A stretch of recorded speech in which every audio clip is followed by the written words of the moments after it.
Donc, une entreprise que j'ai créée en 2006, en plein moment du Grenelle de l'environnement et de la transition énergétique. Donc, depuis 2006, on est surtout spécialisé dans le solaire photovoltaïque et on a vu tout ce qui s'était passé en termes de loi, de moratoire. Et donc, on a une petite expérience sur le sujet. On travaille beaucoup avec le gouvernement et notamment notre syndicat, le CER, le syndicat des énergies renouvelables, qui nous donne beaucoup d'informations. Et donc, je vais essayer de vous en faire part aujourd'hui, de vous donner un maximum de visibilité sur ce qui se passe en termes de transition énergétique, les réussites et les échecs. Les réussites, ça sera court, malheureusement. On va rentrer dans le vif du sujet. Voici le menu. La transition énergétique, qu'est-ce que c'est? C'est de remplacer les énergies fossiles par des énergies renouvelables. Alors, qu'est-ce qu'on appelle énergie fossile? C'est le charbon, le gaz, les huiles, le gasoil, le nucléaire aussi. Alors, le nucléaire, lui, a cet avantage de ne pas produire de CO2, il n'est pas carboné, mais malgré tout, cela reste une énergie fossile. Et les énergies renouvelables, qu'est-ce que c'est? C'est le vent avec les éoliennes, le solaire avec le thermique, le photovoltaïque, le sol, la géothermie, donc l'eau, l'hydraulique et la biomasse. Et la biomasse, là aussi, c'est une énergie renouvelable un peu particulière, puisque cette énergie renouvelable-là, elle produit du CO2 et produit du gaz à effet de serre. Alors pourquoi est-ce important de réussir notre transformation énergétique? Parce que, comme vous l'avez vu, il y a un dérèglement climatique. Alors, le dérèglement climatique, c'est un sujet complexe. Je ne suis pas un spécialiste du dérèglement climatique, mais on sait que l'effet de serre est l'un des principaux régulateurs de notre climat, et que si nous modifions la composition des gaz à effet de serre, de ce fait, nous modifions le climat. Et l'augmentation des températures que nous connaissons depuis quelques années est une résultante de l'activité humaine, et notamment de notre mode de consommation énergétique. L'augmentation des gaz à effet de serre est surtout due par la combustion d'énergie fossile. Et je pense qu'aujourd'hui, très sérieusement, plus personne ne peut remettre ce sujet en cause. Si on veut réduire le réchauffement climatique, il faut laisser les énergies fossiles là où elles sont, c'est-à-dire notamment dans le sol. Et plus personne en doute, puisque d'abord, les gouvernements se sont réunis, ont essayé de trouver des solutions. Ils ont créé le GIEC, et ensuite les COP. On est arrivé jusqu'à la COP 21, on doit être à la COP 25 à ce jour, mais jusqu'à la COP 21 organisée à Paris, l'une des plus célèbres, où les États se sont engagés à réduire les GES, les gaz à effet de serre, de 1,5 à 2% maximum d'ici la fin du siècle. Et la France s'est engagée avec des engagements assez forts sur le papier. Vous verrez qu'en réalité, est beaucoup moins joli, mais sur le papier, c'est assez sexy, je dirais. 40% d'émissions à effet de serre de moins d'ici 2030 par rapport au niveau de 1990. 75% de réduction des gaz à effet de serre d'ici 2050, toujours par rapport à 1990. Et pour réaliser ces objectifs, elle s'est engagée à réduire ses consommations d'énergie fossile, de porter à 32% la part des énergies renouvelables de la consommation énergétique dans le PAC, dans le mix énergétique, on appelle ça le mix énergétique, et de le réduire de 50% d'ici 2050 par rapport à 1990. En 2017, les gaz à effet de serre étaient d'environ 450 millions. La France rejetait 450 millions de tonnes. Depuis, ça reste stable. Depuis les 10 dernières années, on est à peu près sur le même niveau, 450. L'objectif de la France serait de passer à 340 millions de tonnes. Il faut savoir qu'en 1990, on produisait beaucoup plus de gaz à effet de serre, puisqu'on était à plus de 550 millions de tonnes de gaz à effet de serre. Et de 1990 à 2014, on a réduit très fortement l'émission de gaz à effet de serre. Alors sans politique incitative, sans taxe particulière, seulement sur un changement de mode de consommation. On est passé du charbon, on a beaucoup réduit le charbon au gaz naturel qui produit moins de CO2, mais qui malheureusement en produit. Alors on avait déjà réussi, grâce à ça, juste au changement de gaz fossile, d'énergie fossile, de réduire de 23% notre consommation. Et c'est pour ça que les gouvernements ont décrété des objectifs à partir de 1990. Pourquoi? Parce que dès 2014, on avait déjà fait les 3/4 du chemin. De là à dire que les engagements ne sont pas ambitieux, il n'y a qu'un pas. En gros, le bel engagement de 40% de réduction des gaz à effet de serre d'ici 2030, en réalité, ce n'est pas 40%. C'est le delta entre les 23% qui ont été naturellement réduits par le changement du charbon au gaz. Et donc, la marche est pas si haute, puisqu'elle devrait être de 1% par an, réduction de 1% des gaz à effet de serre par an. Donc, un objectif qui est peu ambitieux, en fait, pour la France. Alors, il y a eu des médias qui ont relayé ces grands efforts français de 40% d'économie de gaz à effet de serre, mais quand on creuse, quand on va chercher vraiment les chiffres, on s'aperçoit que l'effort est moins de 1% par an, ce qui est nettement moins ambitieux. Côté européen, c'est absolument pas mieux. L'Europe s'engage aussi, après le COP21, à réduire de 40% les émissions, mais là aussi depuis 1990. Donc là, pour l'Europe, pareil, ces émissions de 1990 aux années 2004 avaient déjà été réduites de 24%. Pareil, pour un changement d'habitude, on a laissé tomber le charbon pour passer au gaz. Donc le projet ambitieux de l'Europe, en fait, c'est de réduire de 15 à 16% les émissions en 20 ans, ce qui relativise un peu les efforts. Et même aujourd'hui, on sait que ces 15% d'émissions de gaz à effet de serre, en fait, cette réduction de gaz à effet de serre en 20 ans ne sera pas atteinte.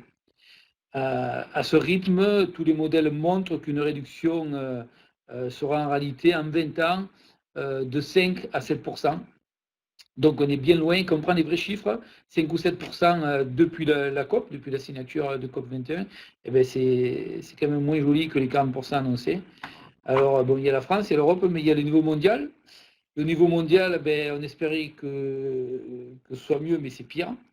C'est pire parce que quand vous prenez la Chine, l'Inde, la Russie et les USA, à tous les quatre, c'est 50% des émissions à effet de serre. Et donc, c'est pour nous, enfin, pour humains, habitant cette planète Terre et vivant le réchauffement climatique au quotidien, les engagements de ces quatre pays sont très importants. Donc, on s'est dit, il va falloir mettre les moyens de pression, ils vont réagir. Ils ont réagi, ils ont signé ou pas signé la COP 21. Obama avait signé pour les États-Unis des engagements, mais Trump, comme vous le saviez, n'a pas ratifié, n'a pas confirmé l'engagement des États-Unis à la COP 21. Donc, plus d'engagement pour les USA, des grands pollueurs. Alors, la Russie, c'est assez cynique.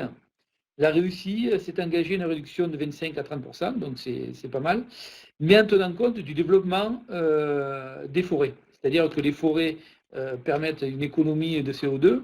Ces forêts, ce n'est pas des nouvelles forêts qu'on va planter, mais c'est que grâce au réchauffement climatique, la toundra, les terres gelées où on avait plutôt des steppes qui captaient du CO2 en quantité, mais moins que les forêts, seraient remplacées par des forêts qui restent vertueuses grâce au réchauffement climatique. Une nouvelle vertu, c'est l'agrandissement des forêts, notamment sur la Sibérie, qui pourrait capter plus de CO2, ce qui contraindrait la Russie à continuer à en produire. Donc c'est assez cynique, et de plus, je ne sais pas si vous vous rappelez l'actualité de cet été, mais cet été, les forêts de Sibérie ont brûlé en grosse quantité, un peu ce qu'on a connu avec l'Amazonie, et du coup, on est mal parti aussi avec la Russie. La Chine, la Chine est en forte croissance et quand le président chinois dit par tête d'habitant, la Chine est loin d'être le premier pollueur mondial, c'est vrai. Donc c'est difficile à discuter. Si on prend par tête d'habitant, c'est pas le Chinois qui est le plus grand pollueur. Curieusement, c'est pas les États-Unis, c'est l'Australien, parce que l'énergie en Australie est faite qu'à base de charbon. Par tête d'habitant, donc ça relativise un peu les demandes d'efforts de la Chine. Et la Chine a dit, nous, on est en croissance, on ne peut pas stopper notre croissance, donc on ne prévoit pas d'amélioration avant 2030. Voilà. Et le dernier pays stratégiquement très important, c'est l'Inde. Et l'Inde, eux, ils ont mis un engagement assez complexe qui dit je vais réduire mes gaz à effet de serre compensé à mon PIB. C'est-à-dire, si mon PIB augmente, et il augmente en Inde assez fortement, mon engagement de réduction sera déduit. Ce qui, grosso modo, fait un plus 7, moins 2. Donc aujourd'hui, l'Inde s'est engagée à produire plus, pas moins, plus de gaz à effet de serre, 5% à 6% de plus de gaz à effet de serre par an. Donc voilà, d'un côté la France, ça ne marche pas bien, l'Europe, les ambitions sont très faibles, et du côté mondial, ce n'est pas la joie.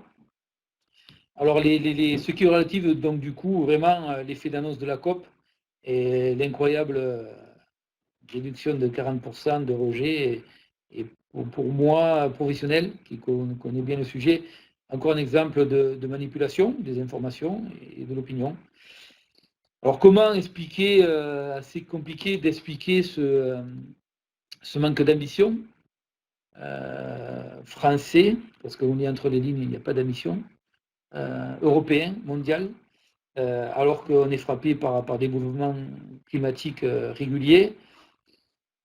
La transformation énergétique a été faite en gros de 1990 à 2005-2006, parce que je vous disais avant, c'est-à-dire la transformation du gaz, l'utilisation du gaz à la place du charbon, et on a économisé beaucoup de CO2, et il semble difficile de pouvoir faire aussi bien que pendant ces années-là. Aujourd'hui, il faut savoir que dans le monde, il y a plus de 1130 centrales à charbon qui sont en construction actuellement. Et donc, quand on construit une centrale à charbon, la durée moyenne de vie est de 40 ans. Donc, on n'a pas vraiment prévu de modifier nos habitudes. En France, on avait lancé en 2006 un plan très ambitieux, dit Grenelle de l'environnement, avec nous, qu'on connaît bien, puisque les énergies renouvelables, ça nous avait impacté et ça avait lancé notre filiale, notre travail. On était content de ce plan. Après, il y a eu un moratoire en 2010 qui nous a un peu dézélé. Retour en arrière, même s'il y avait des dispositions trop favorables, trop coûteuses pour le contribuable, ça a été quand même assez violent. Beaucoup d'entreprises sérieuses se sont retrouvées au sol. Il y a eu beaucoup de lois inadaptées, beaucoup de lois contraignantes, mais pas assez pour les pollueurs. Des lois plutôt contraignantes pour nous, installateurs d'énergie renouvelable, mais on n'a pas vu, et c'est ce qui manque à mon avis pour la réussite du projet, c'est des lois coûteuses et contraignantes pour les plus grands pollueurs. Aujourd'hui, on peut dire que la mise en place de la loi énergie ne porte pas ses fruits, hein, ça ne marche pas, puisque l'énergie finale en France est toujours composée de 60% d'énergie fossile et carbonée. Je ne parle pas du nucléaire. L'énergie finale, c'est l'ensemble de l'énergie utilisée. Donc, le nucléaire, ça fait de l'électricité, c'est une partie.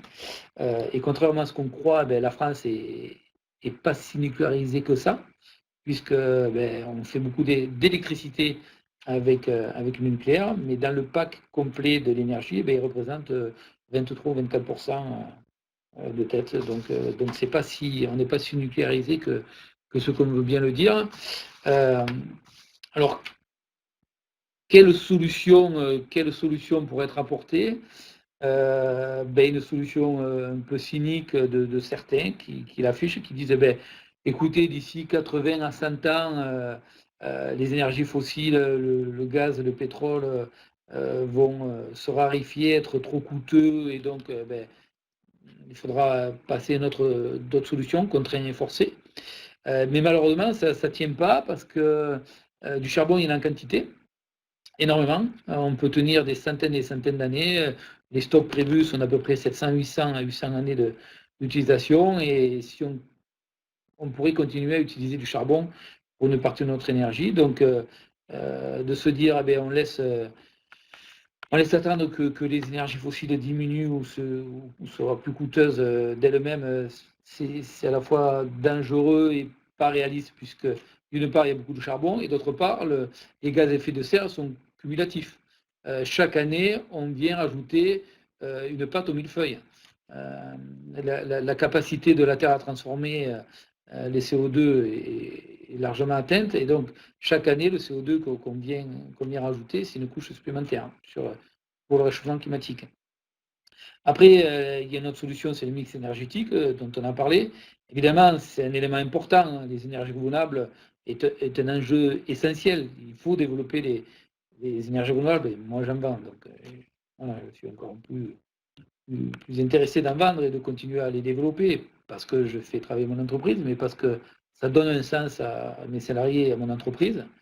Néanmoins, si on veut être cohérent et si on est entre nous, si on veut se dire les choses les yeux dans les yeux, il faut qu'on conserve les centrales nucléaires. Alors c'est moi, spécialiste de l'énergie solaire photovoltaïque, qui vous le dis. J'ai évidemment aucun intérêt à ça. Je n'ai pas d'intérêt dans le nucléaire, loin de là. Mais le nucléaire a cette vertu de ne pas produire de gaz à effet de serre. Et il vaut mieux être au nucléaire et aux énergies renouvelables plutôt qu'au charbon et aux énergies renouvelables. Si on prend l'exemple de l'Allemagne, il est flagrant, il devrait nous servir de leçon. Les Allemands, sous la pression des lobbying, ont fermé l'ensemble de leurs centrales nucléaires. Ils ont un gros pack énergie renouvelable, mais ça ne suffit pas, ça n'a pas suffi. Donc, ils ont importé de l'énergie, peut-être avec du nucléaire, donc pas sur la planète zéro. Mais en plus, ils ont rouvert des centrales à charbon. Aujourd'hui, les particules arrivent même en France et traversent la France. Voilà. Donc malgré que ce soit difficile à entendre pour certains, pour certaines, aujourd'hui, nous sommes dépendants de l'énergie nucléaire et nous devons le rester encore pendant quelques temps jusqu'à ce que les énergies fossiles remplacent. Ce n'est pas demain la veille, mais il vaut mieux faire un mix nucléaire énergie renouvelable que charbon énergie renouvelable. Après, évidemment, on a un problème démographique. Plus il y a de gens sur Terre et plus il y a de demande d'énergie. Donc, si on voulait réduire la consommation énergétique et réduire les gaz à effet de serre, il faudrait contrôler les naissances. Et voilà, c'est mathématique. Ce n'est pas des décisions aussi faciles à faire et à mettre en place. La Chine l'a fait, mais voilà, on n'est pas la Chine. Voilà. La France n'est pas très impactée puisqu'on a un taux de naissance qui est plutôt raisonnable, qui est raisonnable même tout court, mais ce n'est pas le cas de tous les pays. Après, que faire? Planter des arbres? Aujourd'hui, on voit que c'est plutôt l'inverse, les arbres ils brûlent. La forêt amazonienne a été touchée, la forêt de Sibérie a été touchée, la Bolivie a été touchée. Enfin, toutes les grandes forêts cet été ont brûlé parce qu'il fait trop chaud, parce que ça sèche. L'Amazonie était humide, elle n'est plus à cause de la déforestation. Il y a toujours eu des feux en Amazonie. Les fermiers ont toujours fait des feux qui s'arrêtaient d'eux-mêmes parce que la terre contenait de l'humus humide et ça s'arrêtait, je dirais, naturellement. Aujourd'hui, comme le feu la forêt amazonienne, malheureusement, ça ne s'arrête plus parce qu'elle est trop sèche. Donc, les arbres, c'est une bonne solution, mais aujourd'hui, on est plutôt dans le sens inverse. La rénovation des bâtiments, c'est au programme de la France. On voit que ça ne marche pas très bien, mais on voit que sur la construction, il y a une grosse amélioration entre nos maisons d'il y a 20 ans et d'aujourd'hui. Il faut continuer là-dessus. Après, qu'est-ce qu'on a dans le transport, évidemment? Le transport, ça va être très, très compliqué parce qu'aujourd'hui, un des transports les plus polluants, c'est l'avion. Et le trafic aérien a doublé en 12 ou 13 ans. Il va redoubler à nouveau en 12 ou 13 ans. Donc, ça va être très compliqué. On prend l'avion est accessible à tous. L'avion est moins cher et c'est très polluant. Après, évidemment, il y a nos comportements à nous, de citoyens. Même si vous l'avez vu, l'impact du français au niveau mondial.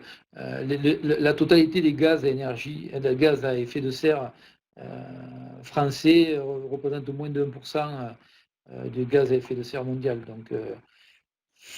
Donc on a un impact limité, et même si demain la France devenait végane, si on a arrêté de consommer de la viande et du poisson, ça ne suffirait pas pour sauver la planète.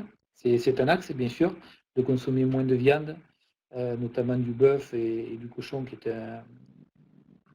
un très très grand, qui demande beaucoup de besoins en CO2. Voilà, c'est un axe, mais il faudrait qu'il soit mondial. Prendre le vélo plutôt que la voiture, évidemment, prendre le train plutôt que l'avion. Il y a énormément de solutions de ce type. Préférer le circuit court et bio à l'importation de produits lointains. Mais voilà, c'est difficile, c'est pas gagné. Aujourd'hui, on voit quand même qu'on a une nouvelle génération consciente du bouleversement climatique, qui s'organise autour d'un nouveau type de consommation plus respectueux de l'environnement. Mais cette transformation est très lente. La génération a du mal encore, c'est pas tout le monde, et puis ça prend du temps. Et même, enfin, tous les pays ne sont pas concernés. Même si à l'échelle européenne, parmi les pays les plus riches, une certaine conscience s'est créée, et de nombreux acteurs, de nombreuses personnes ont changé le comportement. Voilà, l'impact est très très limité, et ça ne suffira pas. Alors, après, d'autres solutions sont possibles, mais elles demandent beaucoup de courage à nos politiques. Il faudrait mettre en place la fameuse taxe carbone, mais qu'elle soit vraiment contraignante. Parce qu'aujourd'hui, on en a parlé beaucoup, mais la taxe carbone n'est pas assez contraignante. Le pollueur n'est pas contraint suffisamment et pourra continuer à polluer avant de chercher des solutions pérennes pour l'entreprise, pour son industrie. Et un autre levier serait de taxer tous ces produits à la fois respectueux de l'environnement, à la fois qui demandent beaucoup de CO2, pour qu'un produit, le même produit qui est plus respectueux de l'environnement, coûte moins cher par un jeu d'alignement de taxes, de TVA notamment, afin de privilégier naturellement le produit qui produit le moins de gaz à effet de serre. Comme vous voyez, c'est pas gagné. Les objectifs des ENR, ils sont aujourd'hui remplacés, les gaz à effet de serre, par des ENR, des énergies renouvelables. La France était engagée à 23% d'énergie renouvelable dans le mix énergétique dès 2020. Moi qui suis dedans, je peux vous le dire, c'est absolument pas réalisable. Pas plus d'ailleurs que les 32% en 2030, on n'y est pas, on n'y sera pas. Et donc ça va pas nous être suffisamment impactant pour pouvoir, même au niveau national français, ça parle du niveau international, mais déjà au niveau national français, ce ne sera pas suffisant pour qu'on puisse baisser les gaz à effet de serre produits en France. Donc malgré une COP21 avec des lois peu ambitieuses, il n'y a quasiment aucune chance qu'on puisse les respecter, et on va être en dehors des clous, et il faut s'attendre. Alors que faire? C'est inéluctable. Rien faire, se préparer au pire, j'en sais rien, je ne sais pas, je n'ai pas la solution. Mais ce que je sais, c'est que les mesures qui ont été mises en place les 10 dernières années ne fonctionnent pas. La transition énergétique, c'est le titre de la chronique, est un échec, ça ne marche pas. Alors j'ai mis sur la dernière slide, pour sauver notre planète, devrions-nous remplacer nos démocraties par des dictatures vertes? Je ne sais pas si c'est une autre solution. Le mot dictature, bien sûr, fait peur, mais on va droit dans le mur, et on ne ralentit pas. Donc voilà, c'est compliqué. Écoutez, j'en ai fini. Je peux répondre à vos questions si vous en avez sur le chat.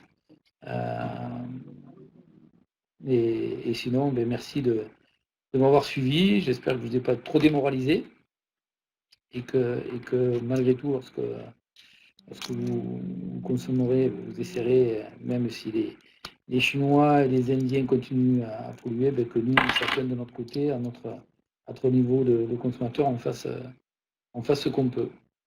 Voilà, je suis prêt à répondre au chat, j'en ai fini. Merci.